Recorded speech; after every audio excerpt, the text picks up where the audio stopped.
네, 우리 다 함께 좌우 전후 분들과 함께 인사하시겠습니다. 하나님의 얼굴을 뵙는 것 같습니다. 우리 인사하시겠습니다. 하나님의 얼굴을 뵙는 것 같습니다. 네, 네, 이렇게 보니까 더욱더 광채가 나는 것 같습니다. 우리 함께 이렇게 인사하시겠습니다. 조명 때문이 아니라 은혜 때문에 밝으신 거죠? 이렇게 인사하시겠습니다. 조명 때문이 아니라 은혜 때문에 밝으신 거죠? 네, 인사하시겠습니다. 조명 때문이 아니라 은혜 때문에 밝으신 거죠? 네, 인사하시겠습니다. 네. 네, 한 중년 남성이 이제 잠에 들어서 꿈을 꾸게 되었습니다. 근데 이제 꿈에서 깬 후에 기억나는 것은 아무 기억이 안 나는데 바로 딱 하나 기억나는 게 있었다면 행운의 번호 7이라는 숫자였습니다. 근데 무작정 달력을 보니까 바로 7월 7일이었습니다. 그 시간을 보니까 7시 7분이었습니다. 그래서 이것은 바로 나에게 하나님께 주신 행운인가 보다. 이렇게 생각하고는 집안의 전 재산을 들고 무작정 버스 정류장에서 버스를 기다렸습니다. 그러니까 마침 777번 버스가 오는 것이었습니다. 그래가지고 그 버스를 무작정 타고 7번째 정거장에 내렸습니다. 그러자 경마장이 있었습니다. 그래서 이거 정말 행운을 나한테 주시려나 보다 하고는 7번째 말에 전 재산을 걸었습니다. 결국 어떻게 되었을까요? 네, 경마가 7등을 했습니다. 그래서 전 재산을 몽땅 잃었습니다. 네, 우리는 이처럼 우리의 앞길을 책임져 주시는 하나님을 바라보기보다는 하나님이 주시는 그 무엇에 더 우리의 마음이 집착할 때가 많이 있습니다.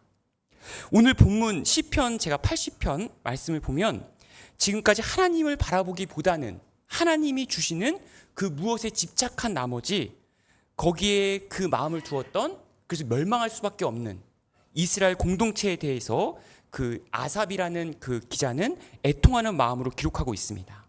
독일의 구약학자인 클라우스 베스터만이라는 학자에 의하면 본 시편 말씀은 하나님의 도우심에 대한 요청, 그리고 지금까지 하나님의 구원 사역, 그리고 현실의 어려움에 대한 애통함과 함께 하나님에 대한 신뢰를 다시 한번 마음속에 가다듬는 그러한 공동체 애가다라고 표현하고 있습니다. 시편 74편, 79편, 80편, 이것이 바로 공동체적으로 부르는 애가라는 것입니다.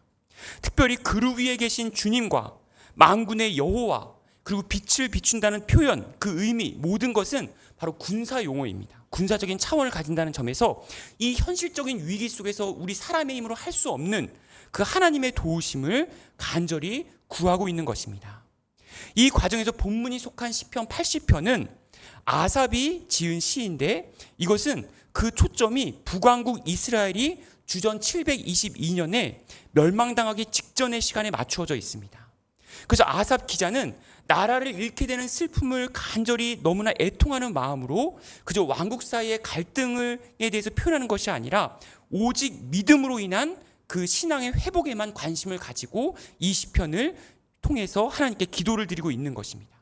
오늘 본문 상고한 그 시편 80편을 우리가 잘 살펴보면 시편 80편의 3절부터 3절과 7절과 19절을 포함해서 3번 반복해서 드리는 기도문으로 되어 있습니다. 이것은 바로 돌이키다, 이스라엘 백성들이 그 마음을 돌이켜라 라는 흐름으로부터 얼굴빛을 비추다, 그리고 구원을 얻게 하다 라는 흐름으로 나아가고 있는 것입니다.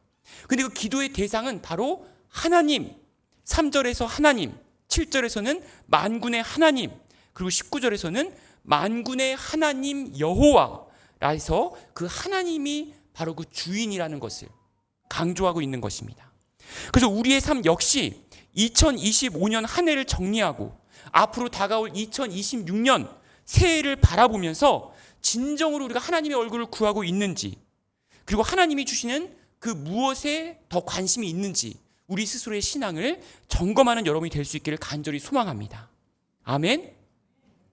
그래서 여러분이 99세까지 팔팔하게 사시기를 소망합니다.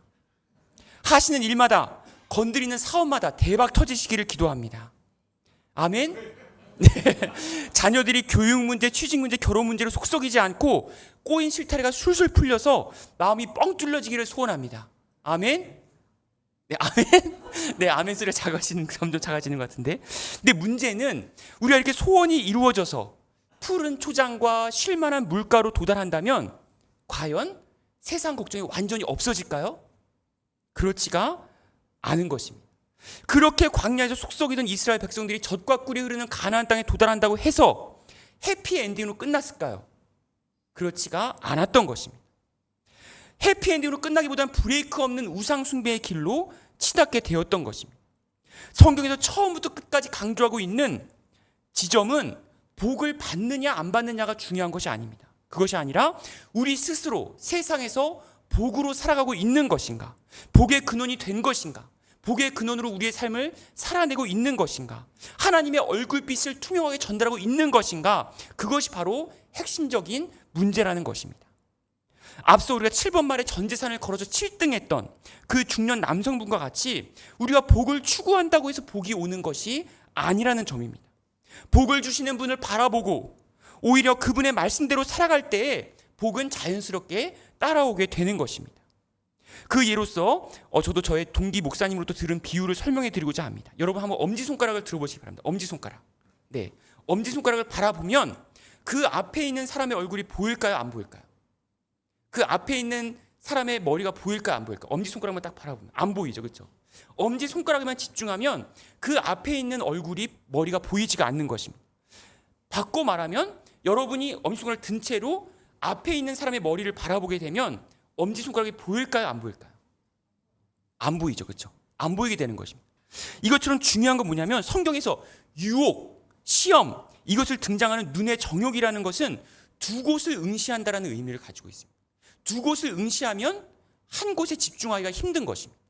우리가 하나님을 바라보게 되면 세상 것이 잘 눈에 들어오지 않습니다. 그런데 세상 것을 바라보게 되면 하나님을 믿는다고 하면서도 하나님이 제대로 바라보지가 않는 것입니다. 이스라엘 백성들의 문제는 하나님의 도움을 구한다고 하면서도, 하나님의 얼굴빛을 구한다고 하면서도 동시적으로 세상 것을 쥐고 놓지 않았기 때문에 문제였던 것입니다. 두 곳을 동시에 응시할 수 없는 것처럼 이스라엘 백성들도 하나님 부르면서 사실 그 마음은 두 가지를 동시에 양다리를 거치려고 했기 때문에 문제가 있었던 것입니다. 그렇기 때문에 중요한 것은 마태복음 6장 22절에서도 너의 눈이 성하면 온몸이 밝을 것이요 눈이 나쁘면 온몸이 어두워질 것이다 했을 때 이것은 단순한 시력 검사의 문제가 아닙니다. 그 마음속에 두 곳을 바라보고 있는 것인가, 오직 하나님 한 분만을 바라보고 있는가, 그 문제의 핵심이 들어있는 것입니다. 그래서 이 과정에서 이 시편 기자는 돌이켜라 세 번을 이스라엘 백성들에게 강조하고 있습니다. 이 돌이킨다는 강구의 히브리어는 하슈베누라는 표현인데 그것은 바로 회복한다는 의미입니다. 이스라엘 백성들이 너희들이 하나님 부르면서도 양다리를 거쳤기 때문에 그 관계, 끊어진 관계 속에서 다시 하나님과의 관계를, 온전한 관계, 하나님만 바라보는 관계를 회복해라 라고 이스라엘 백성들에게 강조하고 있는 것입니다. 이것은, 회복이라는 것은 이스라엘의 물질적인 상황이나 어떤 역경이나 고난만에서의 재조정하는 문제만이 아닙니다. 바로 하나님 한 분만을 바라봐라 하는 것입니다. 외적인 평안만이 아니라 그 영혼의 평안까지 갖추기 위해서는 오직 하나님 한 분만을 집중해서 응시하라는 것입니다. 여러분 중에 잘 아는 소설이자 영화화된 스콧 피츠제랄드의 소설 중에 위대한 개츠비라는 작품이 있습니다. 이 제목에서 개츠비는 왜 위대했을까요?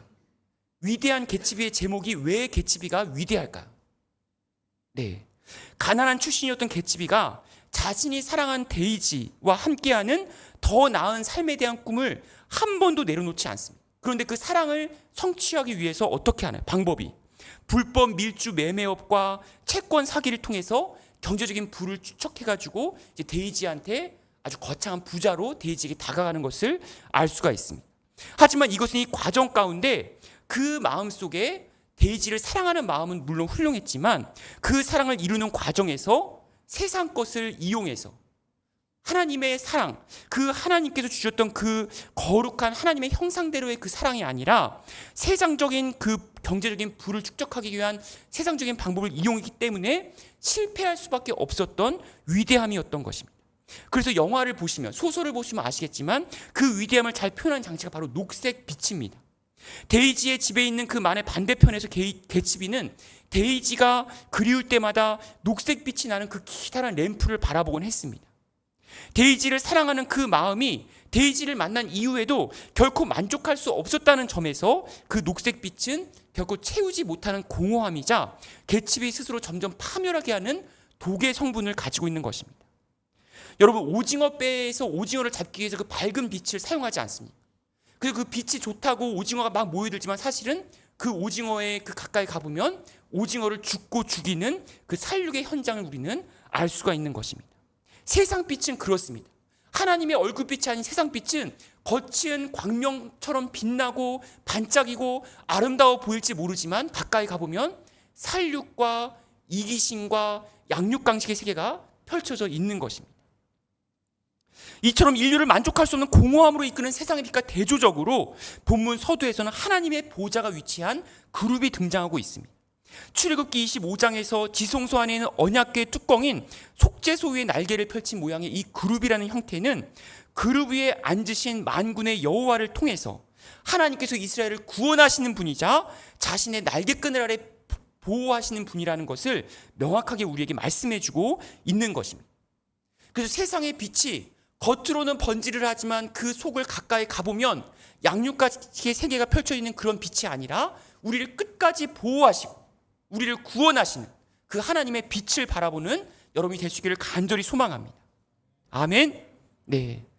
그래서 현대의 기독교인들은 그 축복의 원천인 그 하나님의 얼굴을 구하기보다는 그저 단순히 복을 받기 위한 기계장치로 여기는 것은 아닌가. 우리 스스로의 신앙을 돌아볼 필요가 있습니다. 감리교회 김진국 목사님께서 쓰신 스타벅스에 가는 예수님이라는 책이 있습니다. 여기서는 그 예수님이 현대에 이르러서는 어떻게 행동했을까라고 하는 그런 수필집으로 되어 있는데 예수님과 12제자가 어떠한 가게를 지나가게 되었습니다. 패션 상품이 잘 진열되어 있는 옷가게를 지나치게 된 것입니다. 예수님과 12제자가 이렇게 지나칠 때 그 전시되어 있는 마네킹을 보면서 12제자들은 현대의 우상들이 집결된 장소다라고 생각하였습니다.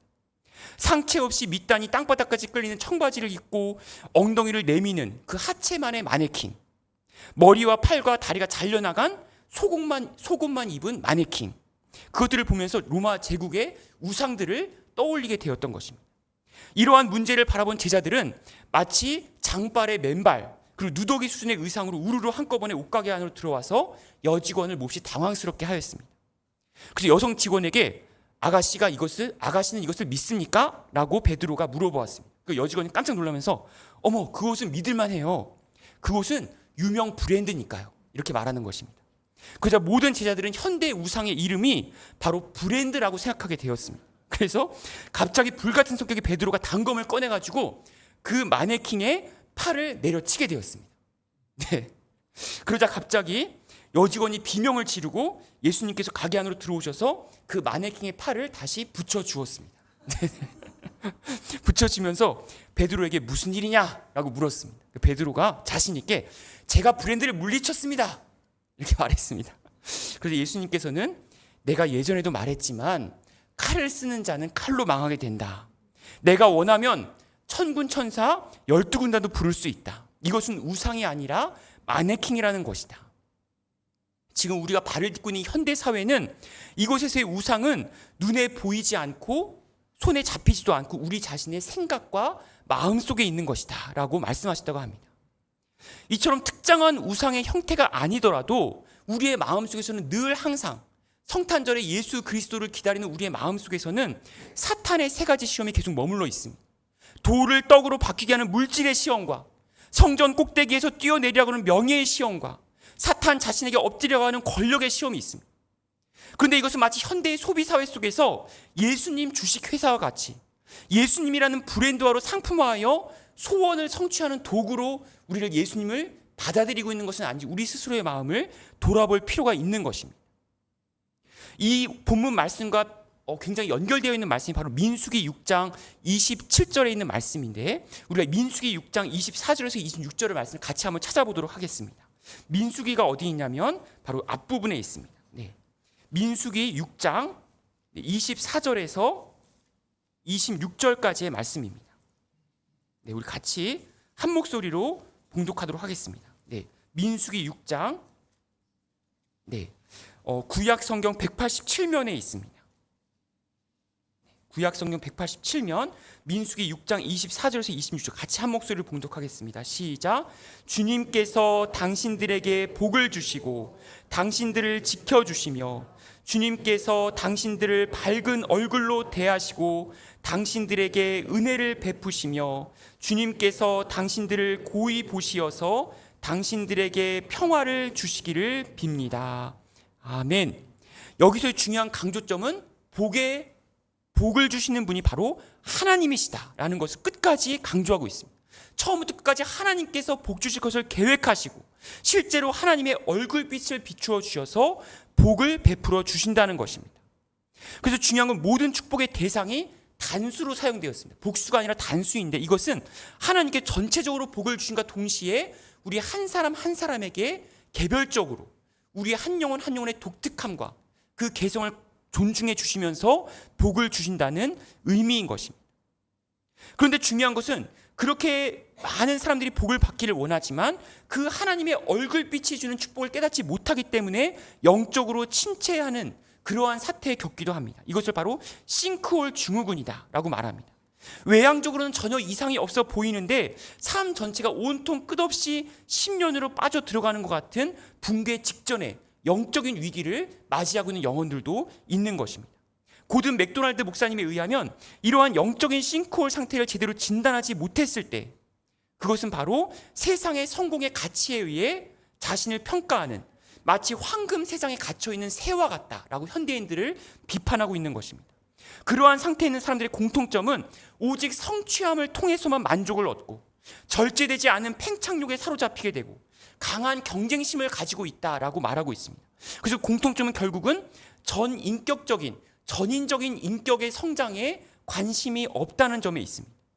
우리가 하나님의 얼굴빛을 간절히 기다리게 되면 하나님의 얼굴빛이 비추어지게 되면 우리 영혼 속에 전인격적인 인격의 열매를 맺게 되는 것입니다. 그것은 단순히 산타클로스 할아버지가 선물을 준비하듯이 하나님께서 이스라엘을 젖과 꿀이 흐르는 가나안 땅에 이끄시고 목회자가 성도들을 푸른 초장과 쉴만한 물가로 인도하고 부모가 자녀에게 용돈을 주고 교사는 학생들에게 지식만 전달한다고 해서 끝이 아니라 우리가 그 말씀을 가지고 삶으로 살아내는 것에 그 핵심이 있는 것입니다.